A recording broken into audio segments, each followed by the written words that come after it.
I'm Engineer Debola Anofi. I'm the CEO of White Consult Technology Limited.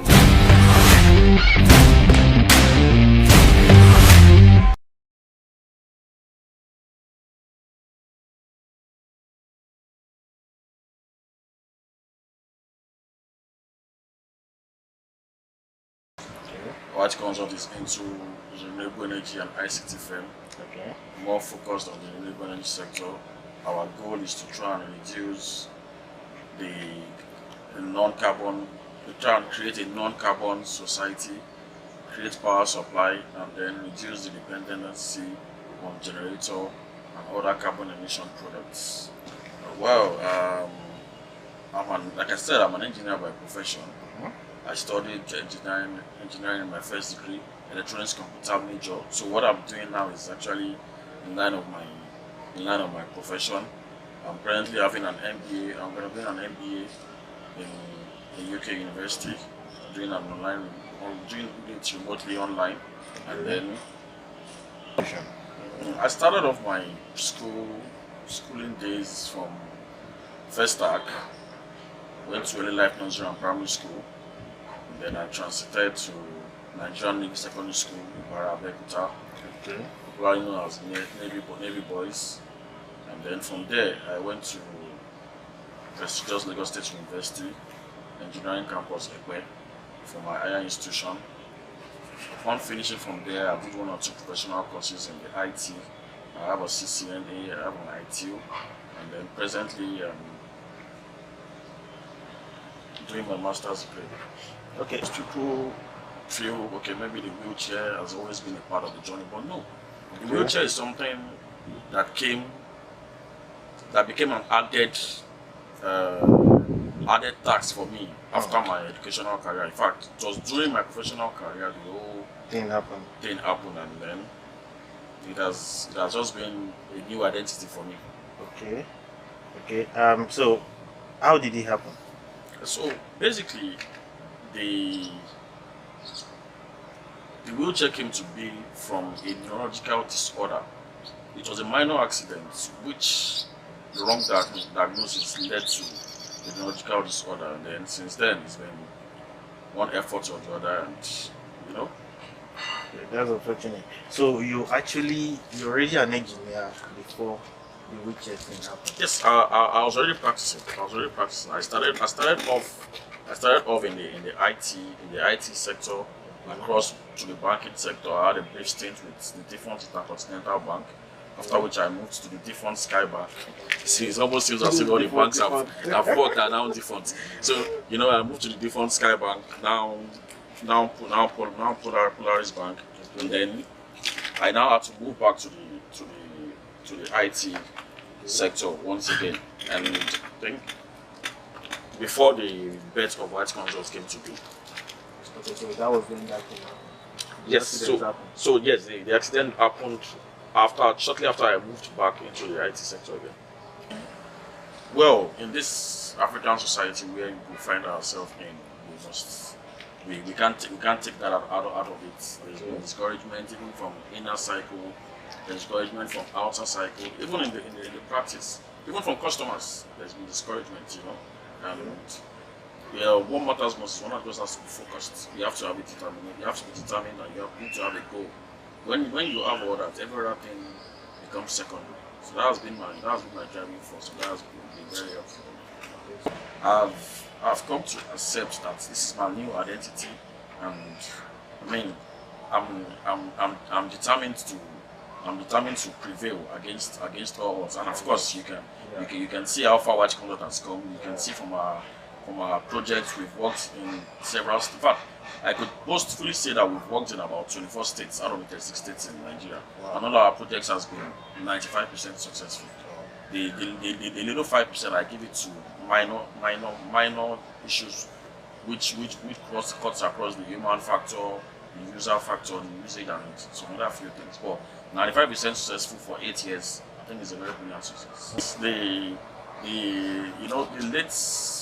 late entire Sholani of Blessed Memory said, "The downfall of a man is not the end of his life." I think that was one of his favorite quotes during his days, and which is still fondly remembered for till now.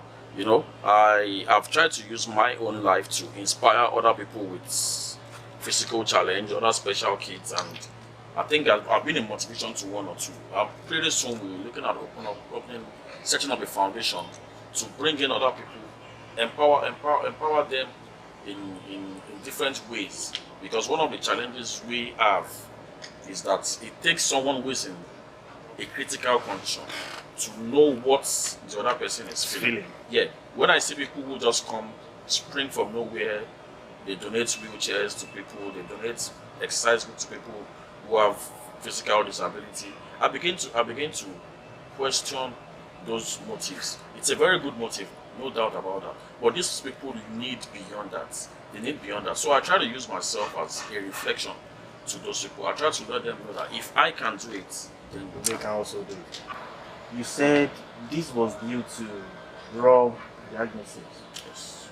What have you done to prevent future occurrence, maybe to other people? Did you create awareness about the fact that, okay, with a wrong diagnosis of anything, it can lead to something like this? Or did you take up the case with the health institution that was responsible for this? In the Nigerian settings, you don't fight the institution without you having some financial muscles. Yeah. You understand? In fact, I've not seen a 2% success rate of someone who has fought the institution and has come out successful with it. So for now, I would say for now and even in the nearest future, I don't plan to fight any institution. But what I plan to do is to go public, create an awareness for people, for people who are having one or two medical issues. They should try to seek further medications from different sources before agreeing to whatever they've been diagnosed with in one particular hospital, be it private hospital or the government's parastatal. Okay. So are you saying that you don't have faith in our health institution in this country? I mean, there's this joke we joke around that any doctor who is still in Nigeria now is either here because the dad is OBO or he's just here because he's still gathering money to jackpot. So most of our doctors have gone. The government has not seen anything wrong in it, and those are our best hands being recruited by people by the Western world. So what is left of us? Even the politicians, do they have faith in the health sector? We all know the answer. Okay, so does that mean there is no hope for the common man that cannot travel abroad for health related issues? Well, my own 2 cents for the common man is whatever you're doing, make sure your health is top priority, because the health institution in Nigeria is a cry for help. You said you worked in banks before, the financial institution. Yeah.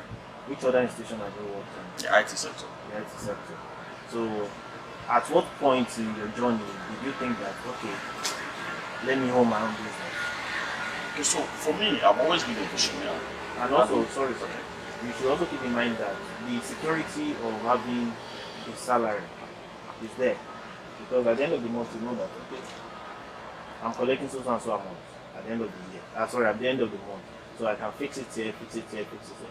But when you decide to become an entrepreneur, it means that you are putting all your eggs in one basket. You are leaving a comfort, you are leaving something that is sure for something that is not sure. So at that point that you decide to be an entrepreneur, were you married? No. Okay. So tell me. For me, I've always been a visionary, and I must say that this journey I'm on now, the entrepreneurship journey, is not something I just woke up and started because of the present situation of being on a wheelchair. No, what I'm doing now is actually supposed to be my plan C.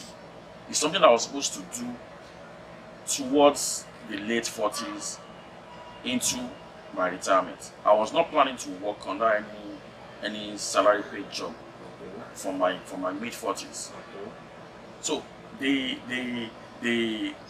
only difference there is that I have to now activate my plan C earlier than planned in life, and I must say it's been wonderful. As regards living certainty for uncertainty. Yeah. Let me quickly mention that when you look at the popular computer village in Ikeja, I can boastfully say that I'm one of the pioneers of that place. Yes, as far back as 2003, I was an apprentice in computer village. I learned computer, desktop repairs, laptop repairs, and after that, I also had a small store there where I was running my little hustle. So entrepreneurship has always been in my blood. So what were you selling back then? Yeah, then I was selling phones, I was selling laptops, I was selling computer parts, you know. Okay. And these were the early days of computers. I had a couple of cooperative societies under my wing who I was selling desktop computers to in numbers, and I was making some cool, reasonable money for my age then. So I must be very frank that entrepreneurship for me has always been there. Working at the salary earner is just the dream of most Nigerians. You want to leave the university, the dream of working in a bank. Good mentor who can mentor you. There are a lot of people who are working in the banks, who are working in outside even the government industry, who have no business there. They should be entrepreneurs who should be remodeling the entrepreneurship space. And I must say it might be rough in the first couple of years, but they would have a good story after 3 or 4 years. Was there any time you ever thought of giving up? Oh yes, entrepreneurship in Nigeria is for the toughest and for the meanest. I have it on records now. We've had to fold up twice. Wow. Yeah, but I've run the company down twice in the last 8 years. Yes, because entrepreneurship in Nigeria has no textbook. No. It has no textbook. It has even your mentor does not even know his direction. So you need to carve out your own route. What your mentor is feeding you might not even work for you eventually. So you need to carve out your own route. And for me, who happens to be a special kind of person, and that's not for me. It's not even in the books. You really need to be creative. I have to be creative. I needed to create my own path. I can tell you on record today that out of about 5,000 clients who we have, people who know me in person, they are not even up to 50. I've tried to sell White Consult to the world without attaching disability to it, because I wanted the company to sail high on its own merit. On its own merits, not attaching sentiments to it. And to God be the glory. It's been wonderful. Okay. So knowing what you know now, you've been in the business for the past 8 years. So knowing what you know now, is there anything you would have done differently when you first started out? Oh, people ask that a lot, but I could tell that with what I know now, if I knew it then, I probably wouldn't have made any difference. Okay. Because entrepreneurship journey is actually a step. You can't jump from step 1 to step 10.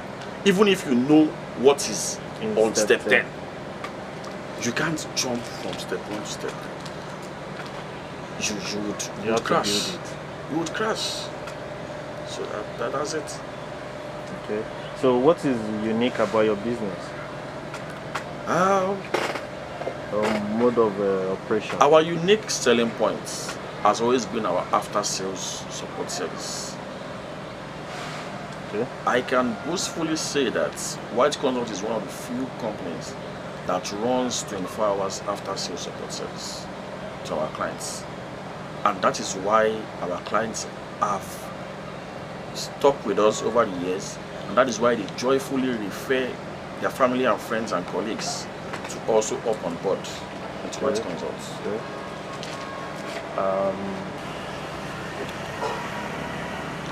All right, so when you're talking about after sales service as the unique selling point of your business, what are those things you really deal in? Because I noticed that we've not really captured in detail what White Consult is all about. Okay. So White Consult is actually an energy and ICT firm. Okay. But because of the demands, the high demands of the energy parts, we've had to do less of the IT and then do more of the energy part. So we are into alternative power solution, which most people know as solar inverter. So I think that's what most people are familiar. So we are into solar inverter. We provide uninterrupted power supply to homes, and we are partners to one or two companies, most especially Sterling Bank. Sterling Bank is our financial partner. They help us to finance lease sales to numerous people who want to get alternative power supply for their homes, but they do not have that one-off financial muscle to pay off. So Sterling Bank has been very, very committed to the renewable energy industry, and I must thank them for what they are doing. Okay, so which other big brands have been subscribed to your? Other brands are cooperatives. We also have the Dangote on it, but most of them, they do it for their staffs. Majorly. The same thing happens to cooperative. We have a couple of cooperative societies who do it for their teachers, and even for outsiders who come to the cooperative. So that's just basically going. Okay. The Nigerian Women Capital, like they say, has been a blessing. We have people. What's our population? We have like 250 million people in this country. We can call it a blessing if we have leaders that know how to use them. Or we can call it a curse because of the ills and problems we have in the society now. Yeah. So, to your business, how will you target? Is it a blessing or a curse? Well, to our own business, it's been a very good blessing for us, and I must say that the same applies for every other businessman out there. The human capital is a very good blessing. The only unfortunate part of it is we not having leaders who can utilize the human capital into good GDP to develop the economy, and also to grow our capital revenue. But well, we have another shot at it next year. We are hoping to get it right. Okay, that's good. So what would be your advice for somebody who wants to be a business owner? I have two advices. Okay. The first one is for someone who lives with a physical disability. Okay. I would want to encourage the person today, you listening to me, don't give up. Believe in yourself. Motivate yourself, because only you can actually motivate yourself. And then believe you can do it. And above all, seek help, seek assistance. And when seeking assistance, first of all, seek assistance from someone who also has a physical disability. It is easy for someone in your shoes to tell you where the shoe pinches. Yeah. And if you are not able to get someone of that nature, then you can now seek assistance from someone else. The second advice is for someone who wants to go into business. The business terrain in Nigeria is very, very unfriendly, but at the same time, it is very welcoming. Our banks have been very helpful, both the commercial banks and the microfinance bank. I want to say a special thank you to Ashon Microfinance Bank. When I was starting up, Ashon was very, very helpful to me. They were very, very supportive. In fact, most people do not know, and I don't know why Ashon does not go public with it. Ashon actually has a package, a loan package for people living with physical disability, and the interest rate is quite friendly. No interest rate is friendly in Nigeria, but what Ashon offers is very friendly. And someone like me, when I was starting up, they were very, very supportive, and I seize this opportunity to say a very big thank you to Ashon Microfinance Bank for that. You who wants to go into business, know that the business terrain in Nigeria is not friendly. Try to get a mentor before you start, and remember, no textbook understands the business terrain in Nigeria. Even your mentor is still learning. Thank you. To you, what is success? Is it when you have all the money? The word success for me actually changes over time. Okay. When I was in the banking industry, our senior colleagues in the banking industry made us to believe that being successful is having a good car, using a good phone, and then living in maybe a 3-bedroom apartment. But as I grew in knowledge, I was able to understand that being successful has different meanings for different persons. One of the early days of my health challenges, I had to leave Lagos and move to Ijebu-Ode, where I took time to rediscover myself. Okay. And being in Ijebu-Ode, I was able to understand that what Lagosians see as being successful is actually meaningless to people over there. Okay. People over there are very contented with little. Living in one room, having 2 children and a very happy home is being successful to some people. True. So success for people has different terminologies, and I just advise everyone to hold on to their own definition of success. Run your own race and do not be pushed by anyone. A big shout out to my family. They've come to understand that this man has got to work for our future, you know, and they've been very supportive. I must say that what I try to do is every fortnight I try to dedicate one day to just be with them, and I mean, we hope to build on that as time goes on. Do you regularly set goals for yourself, or how do you measure your progress? Oh yeah, we set goals. We set goals. At times we set goals quarterly, and then you know things come crashing down, and then you have to adjust the goals to biannually. But most importantly, we set goals. We set goals, and that has been our point of focus. At the moment now, we have our training institutes up and running, and then we've been having inquiries from people in Ibadan, Abeokuta, who say they want to come for our 3 months training, intensive training, but they are concerned about where to stay. So one of the goals we're looking at is by the last quarter of this year, we want to see if we can just erect a small hostel for them, so that is added to the tuition fee, and then they can also learn. It's also a form of empowerment. We have 1 or 2 politicians who have reached out to us, and they say, well, we want to join this form of empowerment. These are the meaningful empowerments we want to partake in. We do not want to do the Indomie empowerment. We do not want to do the Semo empowerment. This is the kind of empowerment we want for our community. So the door is also open for other politicians to reach out to us. Let's come together. Let's try and empower. Let's try and empower the youth. Everybody Meaningfully. cannot. Yeah, meaningfully. Everybody meaningfully and gainfully. Everybody cannot go the Okada empowerment way. Everybody cannot go the Keke Napep empowerment way. We also what happened 2 years back when the Mr. Governor of Lagos State actually had to ban Okada riders and ban Keke Napep in some cities. Form of empowerment went sour, went down the drain, and you know those are the people who end up constituting nuisance, because when what you've given to them is supposed to be meaningful, but it's not gainful.